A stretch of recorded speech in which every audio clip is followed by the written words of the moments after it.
पोल है जिसका हाइट है 18 मीटर, एक पोल है जिसका हाइट है 7 मीटर। हम इसका नेमिंग कर देते हैं A B C D and the length of wire between them, एक वायर है इन दोनों पोल्स के बीच में, उस वायर का लेंथ है 22 मीटर। बड़े वाले पोल का लेंथ है 18 मीटर, छोटे वाले पोल का लेंथ है 7 मीटर। ठीक है, एक पैरेलल ड्रॉ कर लेते हैं हम यहाँ पे। This is 90 degree, this is 90 degree, this is also 90 degree. पूछा क्या है कि find the angle made by the wire with horizontal. So हमें बोला गया है कि हमें ये वाला जो एंगल है ये एंगल फाइंड करना है। सो पहले हम लिख लेते हैं गिवन डेटा क्या है मेरे पास, पहले गिवन डेटा लिख लेते हैं। We have given data as, हमारे पास ए डी का वैल्यू है, ए डी का वैल्यू क्या है, दैट इज 18 मीटर। हमारे पास बी सी का वैल्यू है, बी सी का वैल्यू क्या है, दैट इज 7 मीटर। और हमारे पास डी सी का वैल्यू है, दैट इज 22 मीटर। हमें फाइंड क्या करना है, to find we have to find the value of angle D C, अब इसको दे देते E, D C E, theta का वैल्यू फाइंड करना है हमें। अब चलिए सोल्यूशन पे जंप करेंगे। सो सोल्यूशन में हम ऐसा लिख सकते हैं, angle A is equal to angle B 90 degree, क्योंकि ये गिवन में हमारे पास दिया गया है, ये दोनों 90 डिग्री है। We can also say that angle C is also 90 degree, ठीक है, क्योंकि ये भी हमारे पास गिवन डेटा में ही दिया गया है, एंगल सी इज 90 डिग्री। और जो बच गया angle that is angle E, वो भी क्या हो जाएगा, that will be also be 90 degree, because it's a remaining angle of rectangle. हमने ये प्रूफ कर दिया। अब चलिए, अब हम क्या लिख सकते हैं, दैट साइड बी सी, जो बी सी है, that is equal to side A E. So अगर मेरा B C is 7 metre, so मेरा ए ई कितना होगा, A E will also be 7 metre, ठीक है। अब अगर मेरे पास ए ई का वैल्यू 7 मीटर आ गया, सो मैं डी ई का वैल्यू निकाल सकता हूँ। तो चलिए हम निकाल लेंगे ए डी, जो ए डी है that is a E plus E D. अब ए डी का वैल्यू क्या है, ए डी का वैल्यू इज 18 मीटर, तो 18 लिख लेते हैं। ए ई का वैल्यू क्या है, ए ई का वैल्यू अभी लिखा 7 प्लस ई डी। सो मैं यहाँ पे लिख सकता हूँ दैट ई डी का वैल्यू हो जाएगा 18 माइनस 7, सो ई डी हो जाएगा 11 मीटर, ठीक है। अब हम लिखते हैं इन ट्रायंगल,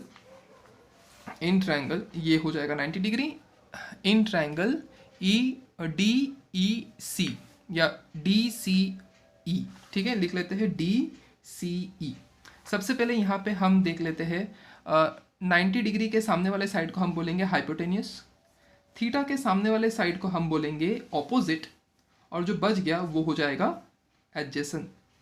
अब हमारे पास जो वैल्यू है वो वैल्यू दो चीज़ का है, हमारे पास हाइपोटेन्यूस का वैल्यू है और हमारे पास ऑपोजिट डी ई का वैल्यू है, ई डी का वैल्यू है, देखा। सो अब हमें ऐसा कोई फंक्शन यूज़ करना है जहाँ पे ऑपोजिट और हाइपोटेन्यूस यूज़ होता हो। सो ऐसा कौन सा वैल्यू है, वो है साइन थीटा। साइन थीटा में वैल्यू क्या यूज़ होता है, साइन थीटा में वैल्यू यूज़ होता है opposite upon hypotenuse. So sine theta में यहाँ पे थीटा का वैल्यू हमारे पास नहीं है, हमें फाइंड करना है साइन थीटा का वैल्यू। ऑपोजिट क्या है, ऑपोजिट यहाँ पे है डी ई डी, और हाइपोटेनियस क्या है, हाइपोटेनियस है डी सी। ये मेरे पास वैल्यू है, हम यहाँ पे साइन थीटा ऐसे कैसे ही रखते हैं। सो यहाँ पे हो जाएगा मेरा ई डी का वैल्यू क्या है 11 मीटर, और मेरा डी सी का वैल्यू जो मेरा हाइपोटेनियस था that was 22 metre. So this is 1/2, value 1/2 आ गया। सो हम यहाँ पे लिख सकते हैं दैट साइन थीटा हाफ कहाँ पे होता है, साइन 30 पे होता है, वो हाफ 30 डिग्री पे। सो साइन कैंसिल हो जाएगा, मेरा थीटा का वैल्यू क्या आ गया 30 डिग्री। ये है मेरा final answer, angle of elevation जो था दैट वाज 30 डिग्री। अब हम देखेंगे हमारे फिफ्थ सम को। फिफ्थ सम में हमें बोला गया है एक स्टॉर्म आया और उसने एक ट्री को तोड़ दिया। एक ट्री है, लंबा, एक स्टॉर्म आने की वजह से वो ट्री टूट गया। उसका डिस्टेंस जो ट्री का है जहाँ से वो टूटा और जितना दूर जाकर के वो गिरा, तो सोचिए कि ए बी सी डी, ये ट्री का टॉप, और ट्री बी एंगल से टूटा और जहाँ पे जाकर के वो गिरा दैट वाज डी। सो मेरे पास ए डी का वैल्यू जो मेरे पास क्वेश्चन में दिया गया है दैट इज 20 मीटर, और जो एंगल वो बना रहा है डी से बी के तरफ दैट इज 60 डिग्री, वो एंगल ये बना रहा है। और मुझसे पूछा गया है कि find the height of the tree. तो पहले क्या है, पहले गिवन डेटा लिख लेते हैं। गिवन क्या है, गिवन इज मेरे पास है वैल्यू ए डी का, ए डी क्या है दैट इज 20 मीटर, और मेरे पास वैल्यू है एंगल बी डी ए का दैट इज 60 डिग्री। मुझे फाइंड क्या करने बोला है, टू फाइंड ए सी का वैल्यू। अब देखिए मेरा जो बी सी है that is congruent to B D, क्योंकि इसका जो हाइट है जिस जगह से वो टूटा है उतना ही हाइट होगा मेरा बी डी का। अब यहाँ पे मैं सोल्यूशन स्टार्ट करता हूँ। सो सोल्यूशन स्टार्ट करने से पहले मैं अपने ट्रिग्नोमेट्रिक फंक्शंस यहाँ पे लिख लेता हूँ, साइड्स लिख लेता हूँ। 90 डिग्री का सामने वाला साइड होगा हाइपोटेन्यूस, थीटा के सामने वाला साइड होगा ऑपोजिट, और मेरे पास जो साइड बच गया वो होगा एडजेसेंट।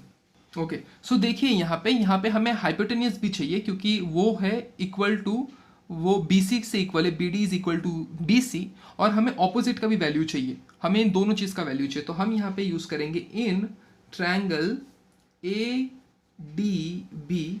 पहले हम फाइंड कर लेते, चलिए पहले हम फाइंड कर लेते ऑपोजिट को फाइंड कर लेते हैं। सो ऑपोजिट को फाइंड करेंगे, हमारे पास एडजेसेंट है, ऑपोजिट एंड एडजेसेंट है, तो हम वो कैसे फाइंड करेंगे, हम फाइंड करेंगे, चलिए हमें ऑपोजिट और एडजेसेंट एक ही जगह पे यूज़ करना है, तो that is tan theta. tan theta क्या है, ऑपोजिट अपॉन एडजेसेंट। सो यहाँ पे थीटा का वैल्यू क्या है, थीटा का वैल्यू इज 60 डिग्री। ऑपोजिट क्या है, ऑपोजिट इज ए बी, और एडजेसेंट क्या है, adjacent is A D. tan 60 degree is √3।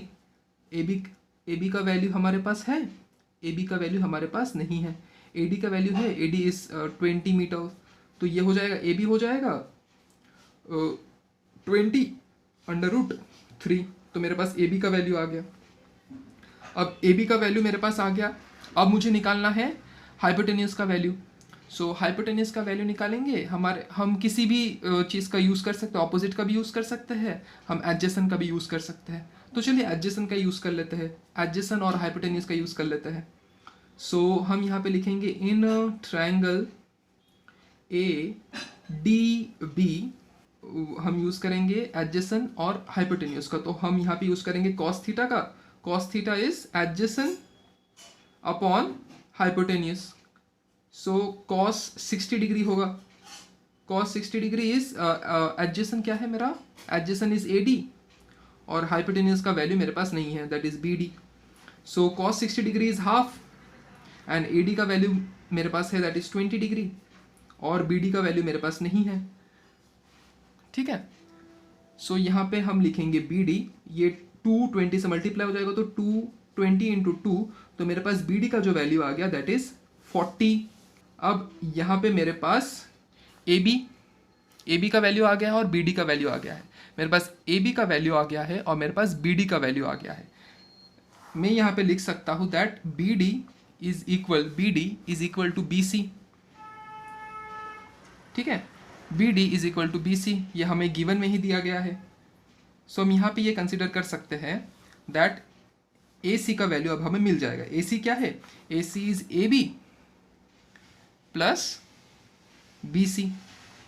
So A C का वैल्यू अगर हम निकाले तो ए बी का वैल्यू क्या था, A B is 20√3 plus B C का वैल्यू क्या था, अभी हमें मिला दैट इज 40 मीटर।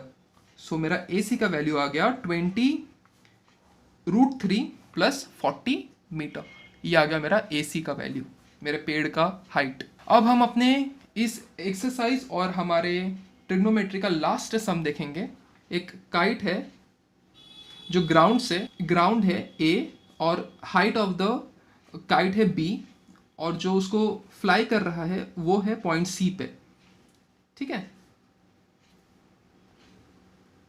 अब मुझसे पूछा क्या गया है, मुझे हाइट दिया गया है ग्राउंड से उस पतंग का, दैट इज 60 मीटर, और मुझे दिया गया है angle from the ground is 60 degree, यहाँ पे मेरा 90 डिग्री आ गया, और मुझसे पूछा गया है assuming that the string is straight find the length of the string. तो मुझे BC का वैल्यू पूछा गया है। तो पहले हम अपना गिवन डेटा लिख लेते हैं। गिवन डेटा क्या है मेरे पास, गिवन इज AB का वैल्यू क्या है, दैट इज 60 मीटर, और मेरे पास वैल्यू दिया गया है एंगल BCA का, दैट इज 60 डिग्री, ये वैल्यू है मेरे पास। टू फाइंड, मुझे फाइंड क्या करना है, मुझे फाइंड करना है वैल्यू ऑफ BC। अब चलिए सोल्यूशन स्टार्ट करते हैं। सोल्यूशन स्टार्ट करने से पहले 90 डिग्री के सामने वाले साइड को हम बोलेंगे हाइपोटेन्यूस, थीटा के सामने वाले साइड को हम बोलेंगे ऑपोजिट, और जो साइड बच गया वो हो जाएगा एडजेसेंट। चलिए अब हमें देखिए क्या यूज़ करना है, हमें यूज़ करना है ऑपोजिट और हाइपोटेन्यूस, क्योंकि ऑपोजिट का वैल्यू हमारे पास है और हाइपोटेन्यूस का वैल्यू हमें फाइंड करना है। सो हमें ये दोनों चीज़ यूज़ करनी होंगी। तो हम यहाँ पे लिखेंगे इन ट्रायंगल ABC। तो हम कहाँ पे, कौन से साइन फंक्शन में हम हाइपोटेन्यूस एंड ऑपोजिट यूज़ कर सकते हैं, हम साइन थीटा में यूज़ कर सकते हैं। Sine theta is equal to opposite upon hypotenuse, ठीक है। अब साइन थीटा का वैल्यू क्या हो जाएगा, थीटा का वैल्यू यहाँ पे 60 डिग्री है। ऑपोजिट क्या है, ऑपोजिट इज AB, और हमारा जो हाइपोटेन्यूस है, hypotenuse is BC। So BC लिख लेते हैं यहाँ पे।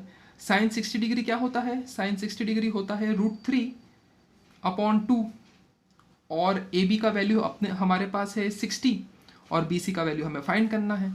तो BC के वैल्यू को हम अगर यहाँ पे लिख ले, 60 को ऊपर ही रहने देते हैं, 2 ऊपर चला जाएगा और 3 नीचे आ जाएगा, ठीक है।